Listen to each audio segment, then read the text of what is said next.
Ceci est une balance. Cela ne saute pourtant pas aux yeux.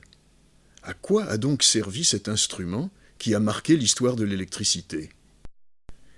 Le lieutenant du génie Charles-Augustin Coulomb l'a imaginé, non pas pour peser des objets, mais pour effectuer les premières mesures de forces électriques. En 1785, il affirme, à l'Académie des sciences, avoir déduit de ces mesures la loi fondamentale de l'électricité. Cette loi mathématique, identique à celle de la gravitation, faisait ainsi accéder l'électricité, jusque-là qualitative, au statut de science mathématique.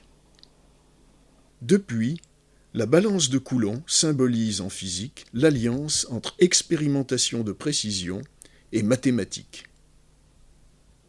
Quel est le principe de l'expérience? La force électrique s'exerçant entre deux petites boules est opposée à la force de torsion d'un long fil métallique protégé de tout courant d'air par deux cylindres de verre. Lorsque les oscillations cessent, la force de rappel due à la torsion du fil contrebalance la répulsion électrique. Le fil est alors tordu d'un angle proportionnel à la force de torsion.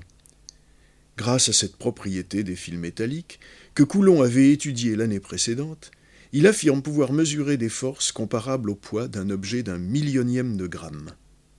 Tout au long du XIXe siècle, et même au-delà, l'instrument est minutieusement décrit dans les manuels français et figure en bonne place dans tous les cabinets de physique des lycées. Il symbolise l'électricité à la française. Comment est faite cette balance? Une petite boule dorée est fixée à un bout d'une tige horizontale isolante. À l'autre extrémité se trouve une lame qui lui fait contrepoids et qui amortit les oscillations. Cette tige est suspendue à l'extrémité inférieure d'un fil métallique très fin. L'extrémité supérieure du fil est fixée à un bouton mobile. Un index métallique et une graduation permettent de mesurer la rotation de ce bouton. Le cylindre de verre, qui protège ce dispositif très sensible, porte également une bande de papier graduée permettant de mesurer l'angle de rotation de la tige mobile. Enfin, un deuxième corps métallisé, fixé à une tige de verre, peut être introduit dans le cylindre de sorte qu'il arrive juste au contact de la boule mobile lorsque cette dernière est au repos. La torsion du fil est alors nulle.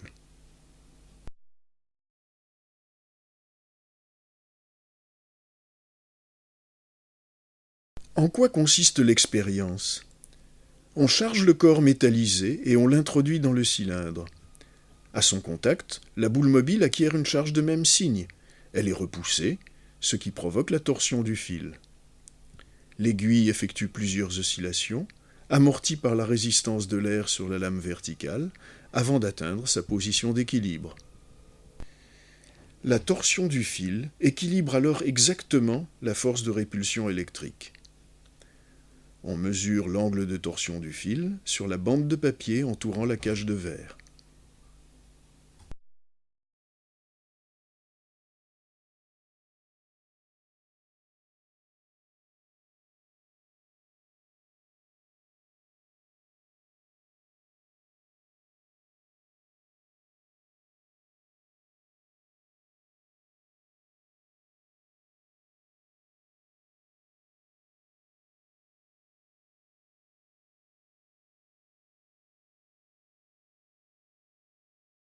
Pour faire varier la distance entre les deux corps électrisés et la diminuer par exemple de moitié, tordons davantage le fil à l'aide du bouton supérieur. La distance entre les deux boules électrisées ayant ainsi varié, comment a varié l'angle de torsion qui mesure la force électrique?